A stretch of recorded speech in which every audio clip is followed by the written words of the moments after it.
Hello and welcome to another album review. Today is my 6th album review and I'm going to be reviewing Do Not Disturb by Graff Generator. And I'm wearing my Graff Generator t-shirt. Don't know if you can see it. Hamill, Banton, Jackson, Evans. So it's got the V. So I think this is the Godbluff t-shirt, I think. Doesn't say anything on the back. Doesn't specify what album it is. Doesn't even specify what band it is. I mean, if you don't know what that means, then you wouldn't know it was Graff Generator if you didn't know the names. But pretty much the only one I could find. And you'll probably notice in my last video as well, I've been wearing a fleece. Wearing a fleece again because it's December and I live in Scotland and it's absolutely freezing. So you'll probably see me wearing a fleece for the next couple of months doing videos. But anyway, Do Not Disturb, which I don't have on vinyl because I think the vinyl version actually takes away two of the songs. Released last year, last September 2016, Graff Generator's most recent album. This album was suggested to review in the comment section, thanks for that. Though I was planning on reviewing a Graff Generator album, but I wasn't planning on reviewing Do Not Disturb. But it was mentioned to me, and I thought, oh what, actually, that seems like a good idea. I think I will review Do Not Disturb. Because, like I said in one of my previous videos, I don't want to just review the most popular ones of each band and then sort of run out of albums to review. Like, oh, I'm sort of doing the ones that no one cares about anymore. I'm trying to keep it mixed up, you know. So here's Do Not Disturb, Graff Generator. Well, one thing I want to mention, this is actually my 300th album that I've bought. I've actually got a wee bit of paper in it that says 300. It's probably reading that backwards. 300th album I bought. The 200th was The Endless River. The 100th was 2112. And total coincidences, by the way. And the first album that I ever bought was Stadium Arcadium by the Red Hot Chili Peppers, and that was back when I was 10. That was actually for my 10th birthday. So yeah, I don't know how many I've got now. There's my CD collection. They're not all prog rock albums, but most of them probably are. I can get this iPod back on here. Like I said, I'm not using that camera. Anyway, right into the review. Sort of waffled a bit. The album has 9 songs, and it was advertised by Peter Hamill as songs are shorter than typical Graff Generator, but there's just as much content. Like, there's no 12-minute ones, say like a lengthy one like the Sleepwalkers, but there's just as much music packed into it, and I definitely agree with that. There's very complex music on this album. It's definitely, I mean, Graff Generator have always been complex. They're one of the, if not the most progressive prog rock band. I'd probably say King Crimson are the most progressive prog rock band because of their constant changes in who they were and constantly redefining themselves. Though that was probably not just to do with Robert Fripp's experimental ability, but also probably to do with the fact that there was constant band lineups, and there was like 22 band members throughout all the albums, but on Graff Generator there's only about 8. So, and they've had a much more constant band lineup. Same singer from start to finish, same drummer from other albums. Well, Robert Fripp and King Crimson has been the only constant.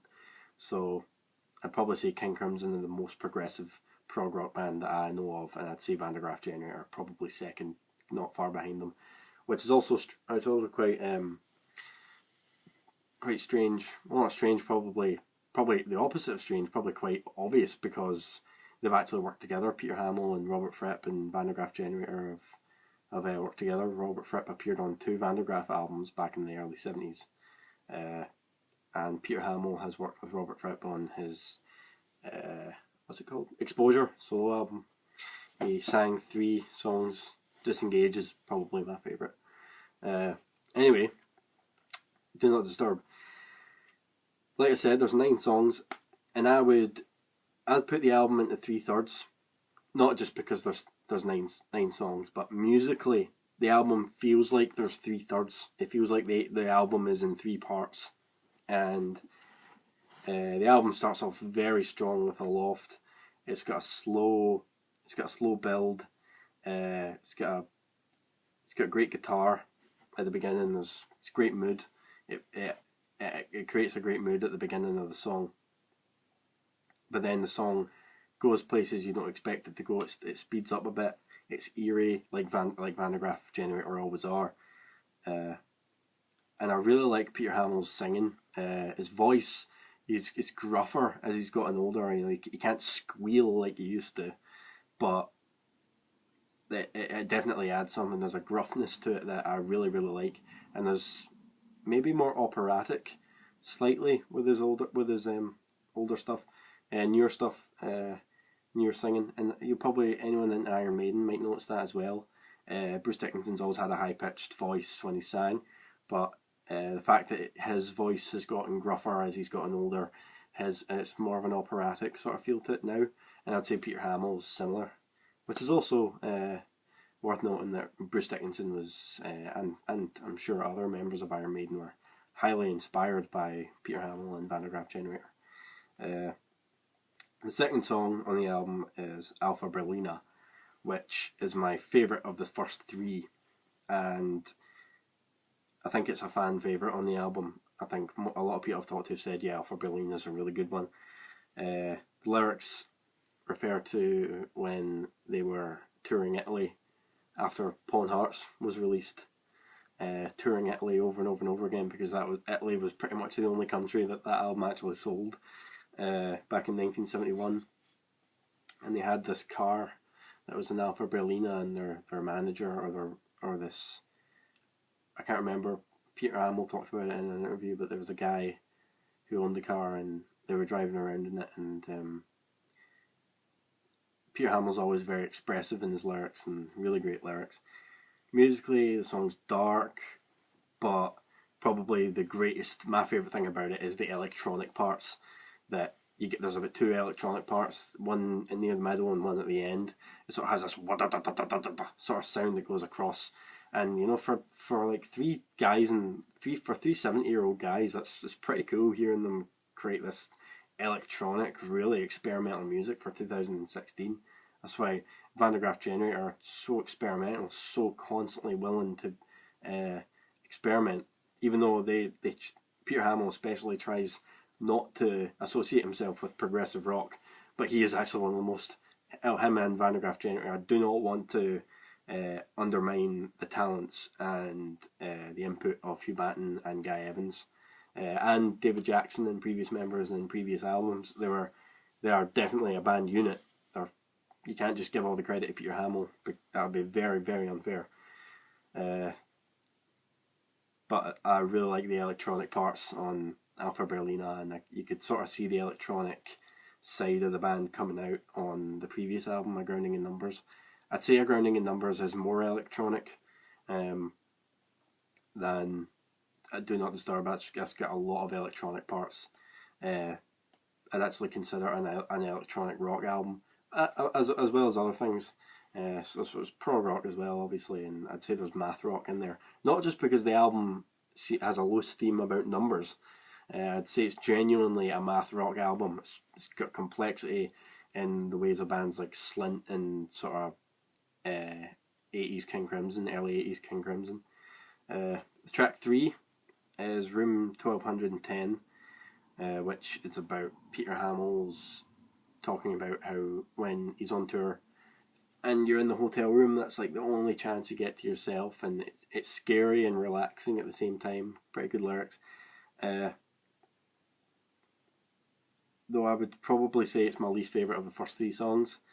It's emotional, and it goes in different places. Every song on the album is pretty complex, but Room 1210 is probably my least impressive for the first three songs.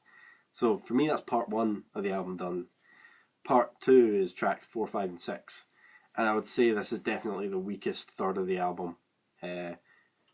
Probably just because I do prefer the really more complex, lengthier songs. Forever Falling has a slight sound of the hurly-burly from Trisector, though I prefer the hurly-burly. Again, there's time signatures, it's complex. It has a bit of a embarrassing kid feeling to it, along with the hurly-burly. I would say it was sort of a mix between those two songs, though I would say those two songs are better. Shikata Gane, I hope I pronounced that right, I probably didn't, is the only instrumental on the album. It's not their best instrumental. My favourite Van der Graaf instrumental is Blaze Panic, and again I hope I pronounced that right. But I'd say, and it's not their worst either, but it doesn't leave too much of an impression on me. It's never one that I'm really looking forward to every time I listen to the album. Oh No, track 6, Oh No, I Must Have Said Yes, is Van der Graaf doing a little bit of jazz, and that's fine. Not the best jazz, fusion, progressive rock I've heard. It's a wee bit comedic at times. Van der Graaf have always had wee bits of comedy in their music, like the Sleepwalkers, for example. And I would say Embarrassing Kid from Grounding in Numbers is pretty funny. I don't know, I just find that song kind of funny. Smoke's a wee bit funny as well. But Oh No, I Must Have Said Yes might be my least favourite song on the album. I don't know. It's definitely one of those 3, 4, 5 and 6. That's definitely the weakest third of the album.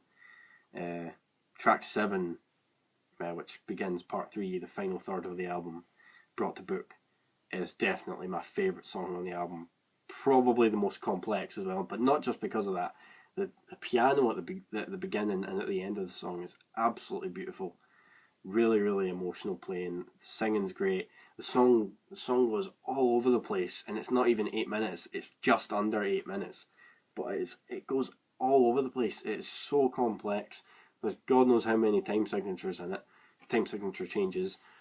But unlike previous bands I've mentioned, like Dream Theater, I never feel like with Van der Graff Generator they're adding complex time signatures or complex time signature changes just to have complex time signature changes.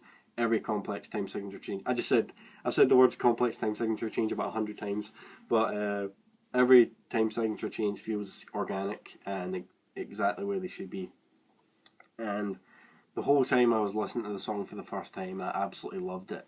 But I want, because Iron Maiden are my favourite band, and Iron Maiden, what I love about their modern stuff is that you get a really slow, emotional opening, then like 7 minutes of heavy metal, and then you get a reprise of the beginning, slow, emotional finale that rounds the song off, and I absolutely love that about Iron Maiden. One of my absolute favourite things about especially the modern stuff. And throughout the song, Brought to Book, as the song was getting heavy and heavy, the more complex parts as the song goes on, I kept thinking to myself, I really love this, but I hope they go back to the beginning again at the end of the song. I hope it has that wee piano bit, and it did, and I was so happy. The ending, it ends the way it begins with a beautiful piano. It's an absolutely tremendous song.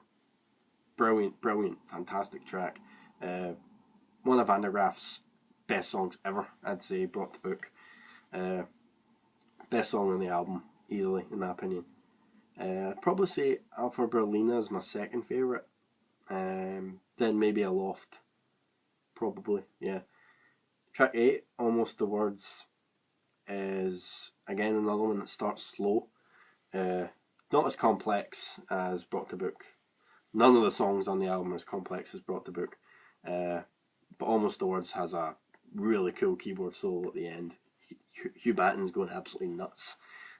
Absolutely love it.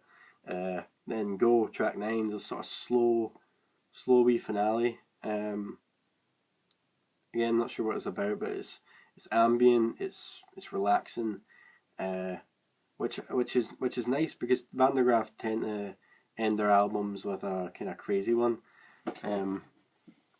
If I was to just to reference their previous albums, not Alt, I'm skipping Alt, because that's a really different album. You can't really compare Alt because it's all instrumental.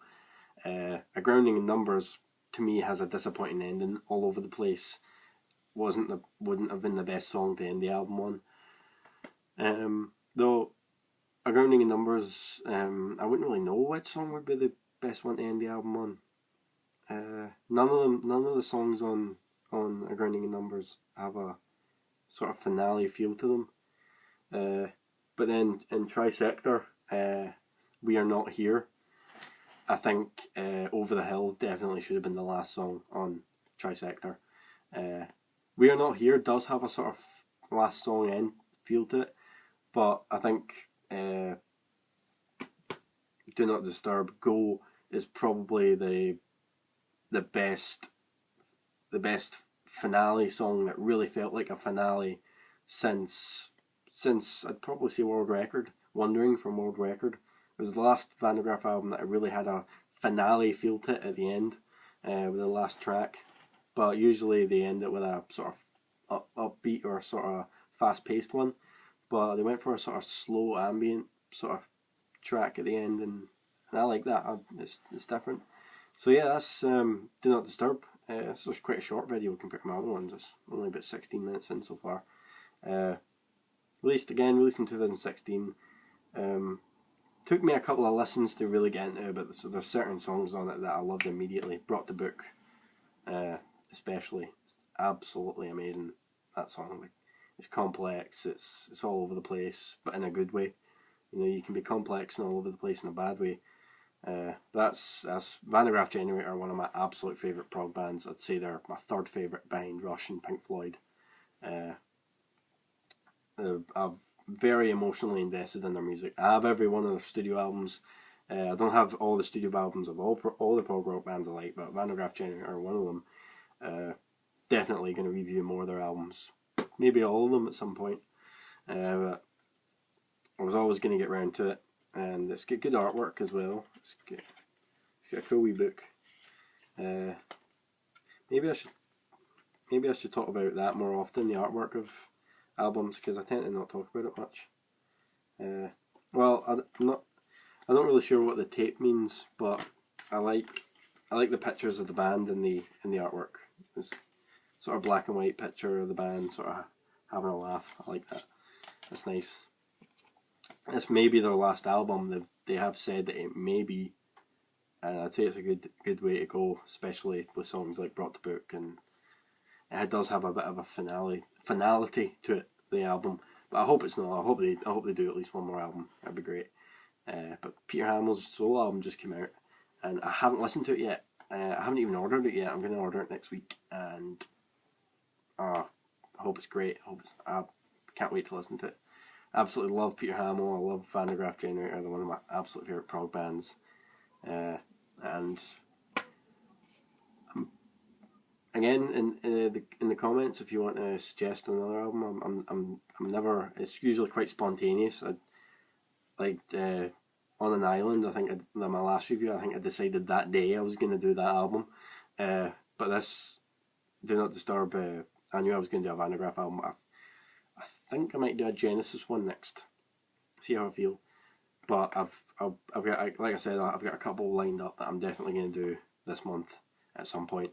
So that'll be good. Looking forward to it. Thanks for watching. It's been my 6th album review. Do Not Disturb.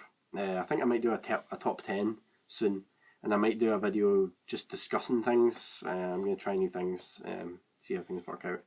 But thanks for watching, and see you next time.